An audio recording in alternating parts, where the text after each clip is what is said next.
You know what blows my mind? The term Christian, which now describes over 2 billion people worldwide, was actually first coined as a street slang nickname in an ancient city known for its witty put-downs and moral decadence. That's fascinating context. And it happened in Antioch, right? The third largest city in the Roman Empire at the time? Exactly right. We're talking about a massive metropolitan center with over 500,000 people. Though interestingly, that same location in modern Turkey now has barely 3,500 residents. The city was this incredible melting pot where East met West. Well, what really strikes me is how this nickname emerged at such a pivotal moment, when Christianity was breaking out of its Jewish roots to become something entirely new. Hmm. And that transition wasn't smooth at all. The text shows us that Peter, one of the most respected early church leaders, actually got called on the carpet just for having dinner with non Jews. Can you imagine facing an inquiry for sharing a meal? The historical context makes that even more interesting. Sharing meals in that culture was like a profound statement of acceptance and equality, right? Oh, exactly. And here's what's fascinating about the linguistics. In Latin, adding ian to the end of a word meant belonging to or the party of. So, calling someone a Christian was basically saying they were part of Christ's party, similar to how Roman soldiers called themselves Caesarians. You know what's really powerful about this story?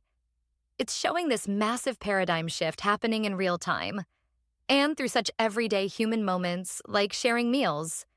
And speaking of paradigm shifts, let me tell you about what happened next in Antioch.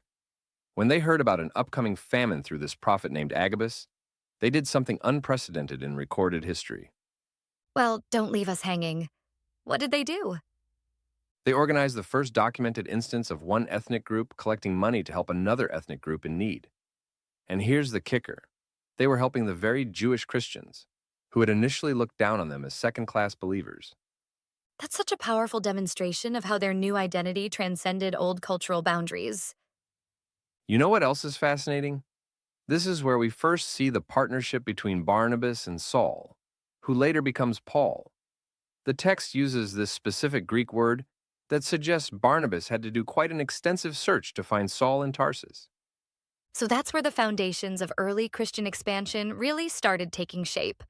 In this cosmopolitan city known more for its commerce and questionable morals than its religious purity. Right, and historical sources tell us Antioch became this incredible center of Christian teaching. Some of the greatest preachers of the first 4 centuries, Ignatius, Theophilus, Chrysostom, all taught there. It's like the Silicon Valley of early Christianity. That's quite a journey from being a derogatory nickname to becoming the identifier for what would become the world's largest religion. And you know what's really thought-provoking? The text captures this beautiful moment when the Jerusalem Christians, who were initially hostile to the whole idea, fall silent after hearing Peter's explanation and then actually celebrate what's happening. Hmm? It really shows how deeply held convictions can change when people are willing to examine their assumptions. Well, here's what I think makes this story so relevant today. We're still dealing with these same basic human tendencies to create in-groups and out-groups, to draw lines between us and them. The specifics might change, but the underlying dynamics remain remarkably similar. That's exactly why these ancient texts still resonate. They're dealing with fundamental questions about identity, belonging, and how communities adapt to change. And perhaps that's the most important takeaway.